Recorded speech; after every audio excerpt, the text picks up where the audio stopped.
So ngayon, we-weld niya yung brace ng yung support ng suspension, yung shock mount from the subframe.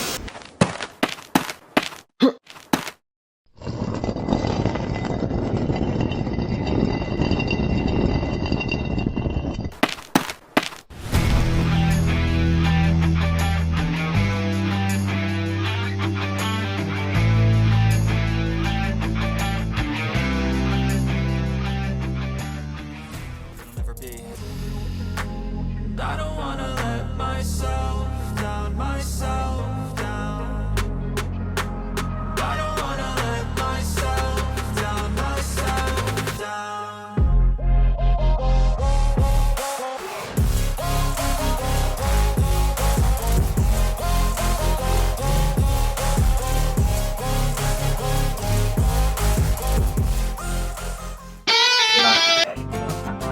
So eto, nagpagawa akong bagong swing arm na mas matibay kasi yung una nating swing arm nag-bend dahil sa torque. Yung sa sprocket side, which is left side, tumangat ng mga half inch compared to the other side. So eto, bagong materyales na bagong design, mas matibay. Eto, si Pikeng mismo nagsusukat, nag-i-instruct, nag-i-design para sa mga race bikes natin. Thank you, sir.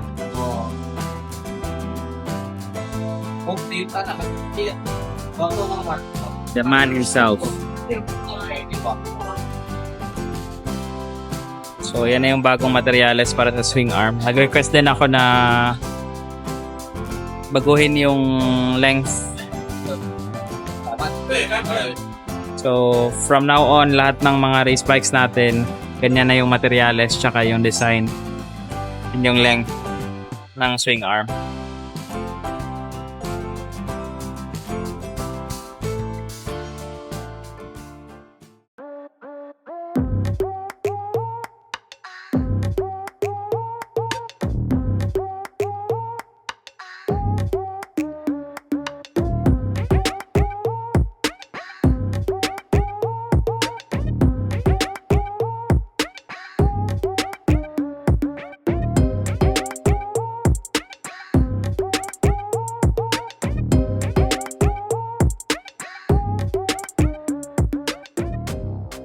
Alright, so sarado na sila.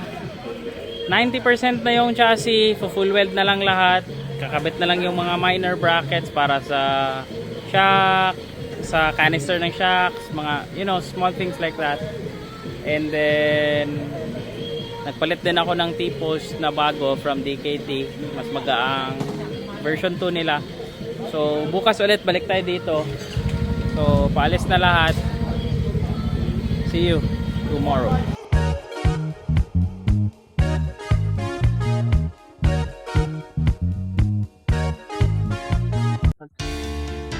Okay, so we just arrived here sa kay K2 and dito na yung chassis, tapos nagtuturo. Tatanong ko pa, pero kinalas niya makina, I think naka full weld na. Nakita ko rin dyan yung bagong swing arm.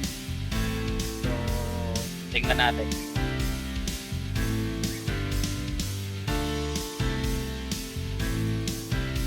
Ayan na. Fully welded na lahat. Ito na yung bagong swing arm. Ayan, no? Tapos pinabutasan ko. Very good na. Yung makina natin. So hopefully, okay na lahat. Salamat, Mel. Approve?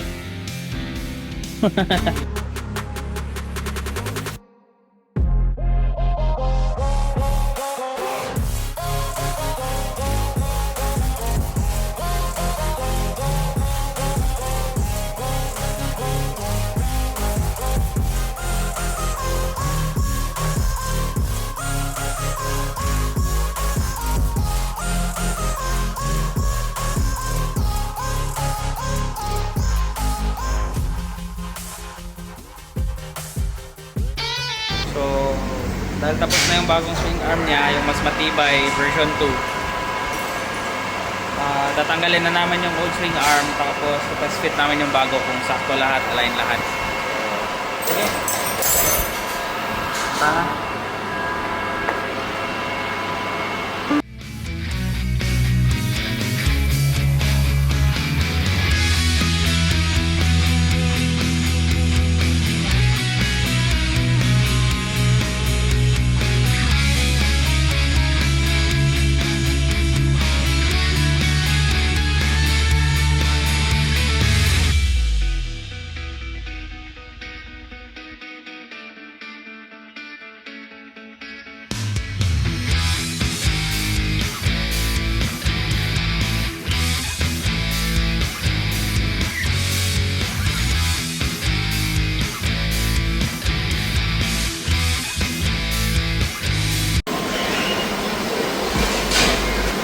Okay, so eto, nagpalit kami ng e-post.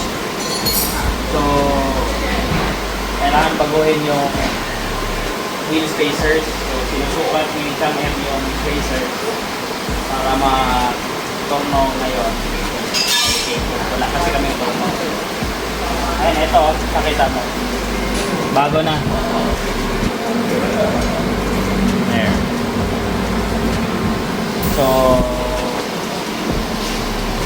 sukatin muna namin tapos gawa ng spacer.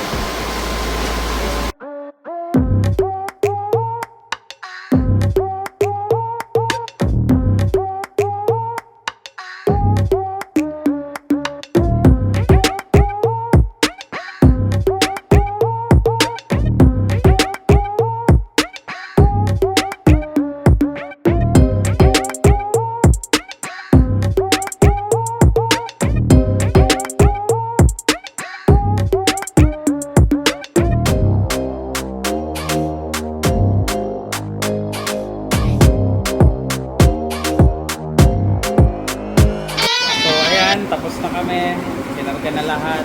Tapos na kami. So, okay na lahat. Nagpagawa din ako ng mga spacers dito sa kanila. Wheel spacers. Yan o. So, paalis na kami. Magtatanong na ako kung may available silang bike stand sa ngayon.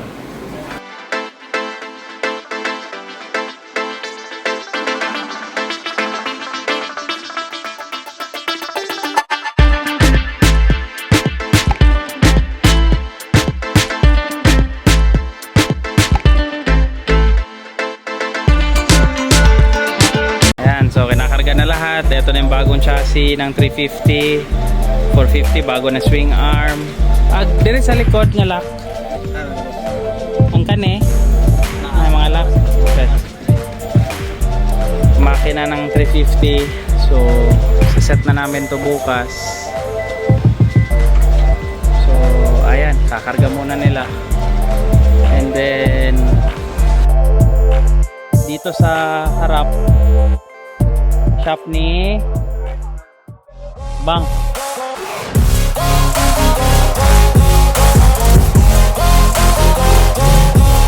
Dito. Ha? So, ayan. Pakita ko.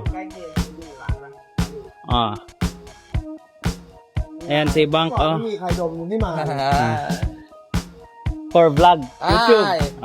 Si Bang. So yung shop niya, doon yung shop ni Ito.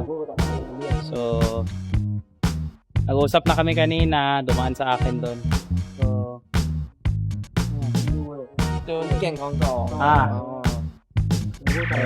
KTM finish. So okay na, alis na kami. NGO Lilam ni number 1. Number 1. So, next time, bisita tayo. Balik tayo dito kay Bang. Visit tayo. For now. Alright. Okay, so, nakarating lang namin dito sa shop. Bababa na yung mga motor. Gamit. Ako rin.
problem.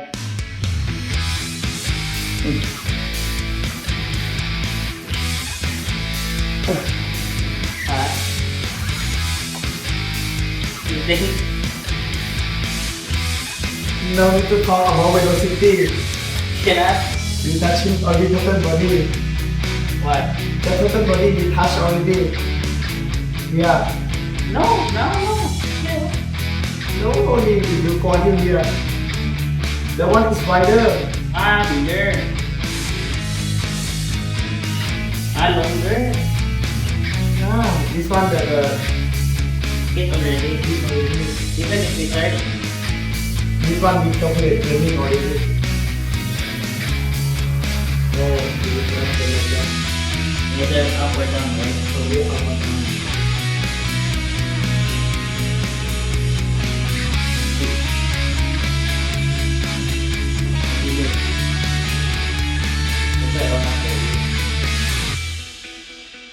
You want me to do like that with the engine?